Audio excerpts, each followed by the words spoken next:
My parents skipped my wedding because I married before my perfect sister. Now their perfect family image is finally crumbling. After being together for 4 years, I, 32F, got married 8 months ago. Except for my sister Meline, 30F, and my parents, everyone went to the wedding. My parents' decision to skip the event was startling, but I wasn't overly shocked by my sister's absence because we've never really gotten along. However, considering our past, I should have anticipated it. I'll give you some background on our family's dynamics. I can't completely blame my parents for constantly favoring my sister over me. Throughout her life, she has been exceptionally good at almost everything. She was the center of attention in every room she visited as soon as she could walk. She won every spelling bee, science fair, and talent show in elementary school. Class president, valedictorian, and prom queen were all very much the same in high school. Tall, slender, and attractive enough, she pursued modeling while in college before concentrating on her business degree. She got her first modeling job during her sophomore year, and I can still remember it. To celebrate, my parents invited all of our family members and her friends to a lavish party. Her first professional headshot was framed and hung in our living room, where it remains to this day, directly above the fireplace. The same year I received my degree in computer science, they merely murmured, "Well done," and resumed organizing Meline's next photo session. She immediately climbed the corporate ladder after graduating and landing a job at a prominent company. She already has a corner office and a corporate car at the age of 30, making her a senior executive. In the meantime, I work for a respectable computer company as a mid-level software developer. Although I'm pleased with my work and it's a decent profession, it's not the type of employment that makes parents boast in front of the family. In addition, I'm bigger and shorter than my sister. My mother made crude remarks about my appearance, signed me up for workout classes I didn't want to attend, and put me on diets all the time when I was growing up. She would say, "Meline never struggles with her weight." Or, "You could look as nice as your sister if you just put in a little more effort." Even though I had learned to ignore these remarks by high school, they had an impact. Over the years, I've accepted these distinctions. I ultimately came to terms with the fact that my parents never took as much delight in my accomplishments as they did in Meline's. What was my option? I tried to get their approval for years by attending classes they recommended, joining clubs they encouraged, and even attempted modeling for a short time, a failure my sister never lets me forget. However, nothing was ever sufficient. I was merely the second daughter, and they were completely enamored with my sister's achievements. I gave up attempting to impress them sometime in my mid-20s.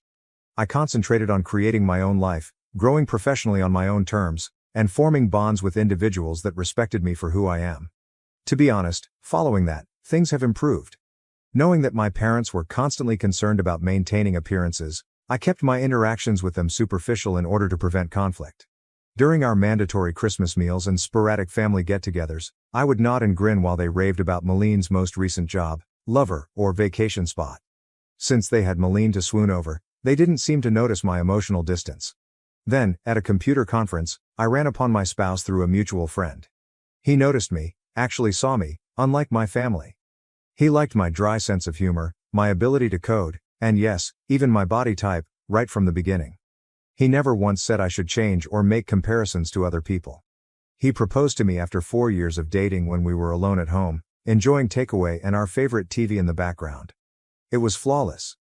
Naturally, I told my folks that I was engaged last year. My first clue should have been their response. There was no congratulation, only stillness.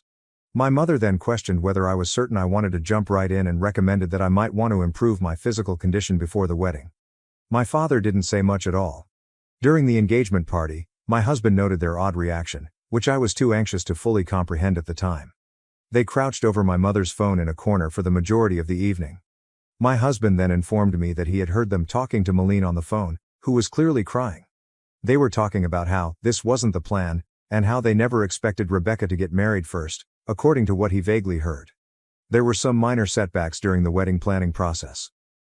Despite not even being engaged at the time, my mother had already made many wedding Pinterest boards for Meline and was not interested in assisting me in selecting a dress or location. My mother merely remarked that it was practical and suitable for my figure when I selected my dress, a straightforward yet exquisite A-line gown that made me feel lovely. My future mother-in-law, who treated me like the daughter she never had, and I ended up working together on the majority of the preparations. I carefully reviewed and double-checked the guest list with my spouse to be sure no one was overlooked before sending out both electronic and paper wedding invitations. I am certain that my parents received theirs because the electronic invitations included red receipts. I called, texted, and emailed them several times after realizing they hadn't RSVP'd. My mails were either ignored or met with evasive responses stating that they were very busy and needed to check their schedules. I couldn't waste too much energy worrying about it because I was too busy getting ready for the wedding. My in-laws were incredibly helpful, offering assistance with everything from seating maps to floral arrangements.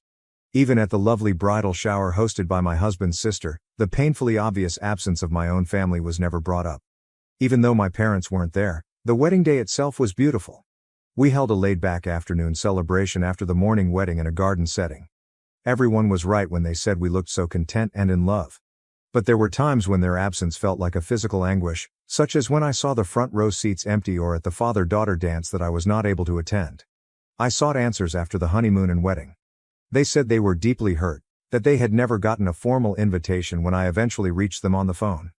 My mother launched into a lengthy tirade about how careless I was, how she had always wanted to assist in organizing her daughter's weddings, and how she couldn't comprehend why I would leave them out of such a significant occasion. I was perplexed by this since I was positive we had given them both kinds of invitations. During the call, I verified that we had indeed sent them by looking through our records. Even the physical invitation's delivery was confirmed. I didn't confront them about their attempts to gaslight me. I just said I was sorry for the error and hung up. Later, my husband brought up a number of incidents that demonstrated their true intentions, such as the way they appeared surprised rather than delighted when we told them we were engaged, or the way they continued coming up with reasons not to assist with the wedding planning. Because he didn't want to add to my anxiety during the wedding planning process, he hadn't brought up these findings earlier, but in retrospect, the pattern was clear. The idea that I, the less successful daughter, was getting married before their beloved Meline was too much for them to bear. Their demeanor simply served to validate what I had always suspected but had resisted, that I would never be able to compete with my sister in their eyes. The most depressing thing was learning that even my wedding day, which ought to have been a celebration of love and fresh starts, turned into yet another front in their never-ending war to preserve their ideal family image, with Meline at its core. Meline recently got engaged to someone she's been dating for a year, according to family members I spoke with. In family group conversations that I don't participate in, my parents openly express their excitement about organizing an elaborate wedding for her. They are already boasting about securing upscale locations and luxury gowns, and my mother is taking Meline to private fittings at upscale stores. All the mother-daughter time I was not allowed. It's intriguing that a large number of our family are suddenly refusing to go to Meline's wedding and engagement party. My parents' actions at my wedding apparently became a topic of conversation in the family. I just tell my family members what I think is real when they inquire as to why my parents didn't attend my wedding. They couldn't bear it when I married before their beloved daughter. I present the facts as I perceive them, without embellishment or an attempt to win sympathy. My parents got in touch with me a few days ago and accused me of purposefully attempting to spoil Meline's wedding. According to their claims, the relatives they have spoken to are using reasons to avoid going to any of her wedding-related festivities. My cousin, to whom my sister vented, informed her that people are reluctant to come because they have heard about my parents' treatment of me. My parents claim that because I'm envious of my sister's impending lavish wedding, I'm spreading false stories. The problem is that I'm only telling folks the truth about what happened. Perhaps they should consider their conduct instead of blaming me for the results if the truth makes them appear terrible. As things continue to change, I'm finding it harder and harder to keep up the appearance of a relationship with my parents. Their behavior during my wedding finally made it clear to me that I would never be sufficient for them, regardless of what I did. Their absence at my wedding is no longer the most difficult aspect. It's coming to terms with the fact that I never had the kind, encouraging parents I always desired. I'm concentrating on creating a life with someone who genuinely appreciates me for who I am right now, but I'll keep you updated if anything important changes. First update: since my last post, which was 2 weeks ago, a lot has transpired. I ultimately made the decision to speak with my parents face-to-face over their actions at my wedding and their current charges that I ruined my sister's special day after reading your encouraging remarks. I felt it was time to put everything on the table when they began texting me about their tarnished family history. My parents quickly started making accusations during our phone call, saying that I was jealous of Meline and had planned the entire thing.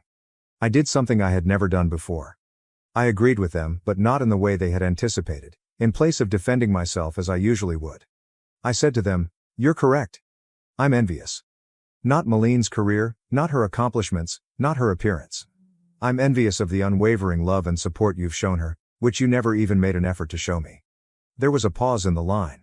My mother then began claiming that I was exaggerating and that they had always treated us equally. Something broke inside of me at that moment. Feelings that had been repressed for years came flooding out. I informed them of each birthday when Meline's most recent success eclipsed my own accomplishments.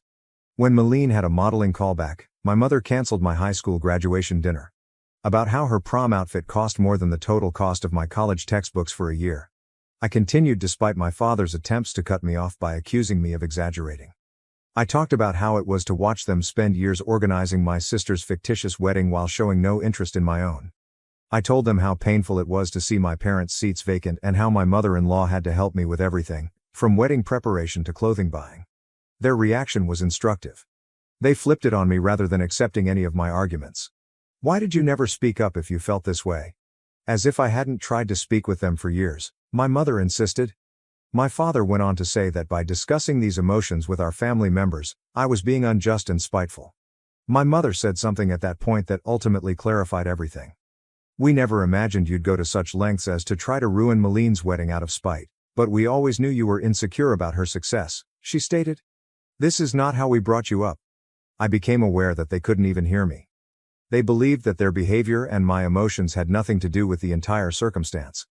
It has to do with Meline's reaction. They were more worried about her impending nuptials than the hurt they had caused me, even during this discussion about their absence from my wedding. I didn't attempt to make things better for the first time in my life. I didn't retract or apologize. Rather, I expressed my thoughts to them directly. "You're correct on one point. I was raised by you. You instilled in me the belief that I would never measure up. That Meline's accomplishments would always be more significant than mine. That upholding your ideal family image was more essential than my feelings. However, you also taught me that I deserve better than this, which was something you didn't mean to teach me." Before my father spoke, there was a long pause. He spoke in a cool, collected tone.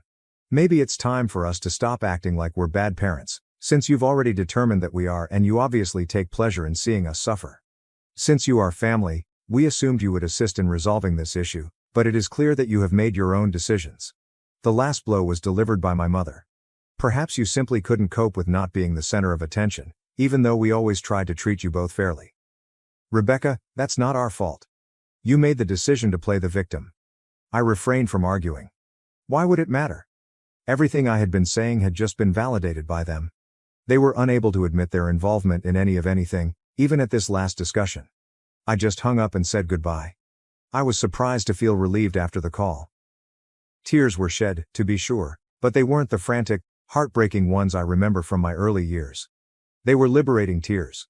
For the first time, I had expressed everything I needed to say without holding back or feeling guilty about how I felt. Later, my husband saw me gazing at the sunset from our back porch. He sat next to me and grasped my hand without saying anything. "They're never going to change, are they?" I asked him after a time. "No, but you have," he said, squeezing my hand. "And that is what counts." He is correct. I've changed. The young child who frantically tried to win her parents' approval is no longer there. They no longer need to validate the woman who came out of that last conversation. Although acknowledging that my parents will never be the people I need them to be is painful, it is not as painful as holding out hope that they would change. For the first time, I don't really care what happens with my sister's wedding or the family drama. I've had my say, and they now have to deal with whatever comes up. The most peculiar aspect? I feel as though a burden I've carried my entire life has finally been lifted.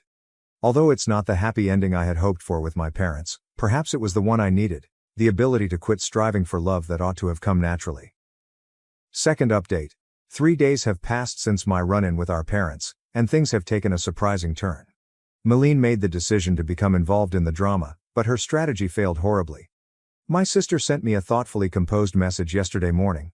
She had developed a condescending tone over the years, and it was evident in her text.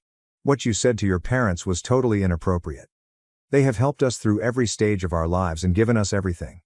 You cannot simply blame them for being poor parents because you are insecure about the decisions you have made in life." She continued the message with her typical blend of moral superiority and covert jabs. "I understand that your wedding wasn't exactly what you had envisioned, but that doesn't mean you should try to destroy mine. There's nothing wrong with wanting a celebration that honors those of us who have put in a lot of effort to meet specific standards. Rebecca, not everything needs to be a contest." I didn't bother to answer. I've discovered that interacting with her merely provides her with more ammunition after years of putting up with her manipulative conduct. I just blocked her number instead. Meline has never been one to put up with being ignored, So I assumed that would be the end of it. My husband, who was laughing so hard that he could not speak, called me at work a few hours later. Meline was apparently unable to get in touch with me directly, so she found his personal number, probably via a common acquaintance, and sent him a string of texts outlining the precise reasons why our sister relationship has never been good. She began her initial communication to him in a sufficiently professional manner. As Rebecca's sister and someone who cares deeply about our family's well-being, I feel compelled to reach out. However, it soon turned into her actual motivations. She informed my husband that he had an obligation to help me behave in a more suitable manner because he was the new man in Rebecca's life. The messages become increasingly patronizing. Family dynamics are complex, she told my husband, a professional software architect with an MBA, adding that someone with Rebecca's sensitivity might not understand the bigger picture. She advised him to assist me in seeing reason before I irreparably harm family relationships. Her attempt to play on what she believed to be his social climbing impulses was the true kicker, though. In fact, she wrote, "Surely you understand that maintaining good relationships with successful family members like myself could be beneficial for your future. Rebecca's behavior is only hurting her own prospects and, by extension, yours." Having always been able to see through Meline's facade, my spouse thought her attempt at manipulation was humorous. He particularly liked her presumption that her business rank or the prospect of networking opportunities would somehow impress him. In his own words, "She really doesn't know me at all, does she?" We went over the messages together when I got home that night. I was laughing with my hubby instead of feeling offended or upset. Seeing Meline's deceptive methods exposed, particularly when they were aimed at someone who was totally impervious to them, was liberating. I learned something significant about my sister as a result of this encounter. She is still that insecure adolescent who needs to tear others down in order to feel superior, despite all of her achievements and success. It's clear how little she knows about good relationships that she believed she could control me by manipulating my husband. When her direct approach failed, she swiftly turned to trying to use my husband against me, which was the most revealing aspect. She used to do precisely that in high school. She attempted to turn my friends against me when she was unable to bully me directly. Different decade, same strategies. With this fresh viewpoint, I now understand how Meline's actions went beyond simple sibling rivalry throughout our early years. She made a concerted effort to keep her status as the favorite child, always telling our parents, and me, how much better she was. She had to overshadow whatever I accomplished. She had to point out my shortcomings to everyone I made friends with. My response to her games is different now.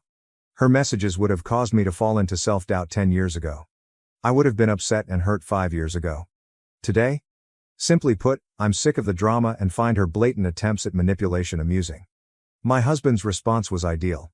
Rather than becoming embroiled in her drama, he merely responded, "Thank you for your concern about Rebecca's well-being.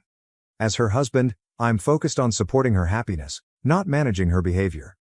I think it's best if you direct any future concerns to Rebecca directly. Have a nice day." Meline sent one last message after not receiving the desired response. "I see she's poisoned you against the family too. Don't say I didn't try to help when this all blows up in your faces." Ironically, Meline's attempt to assist has further strengthened my resolve to keep my distance from the destructive dynamics of my family. Nothing has changed, as evidenced by her messages to my spouse. She is still the same cunning individual who feels the need to dictate every story and who perceives any departure from her ideal family script as a danger. Knowing that her attempts at persuasion were so totally unsuccessful is perhaps the most pleasant aspect of the entire incident.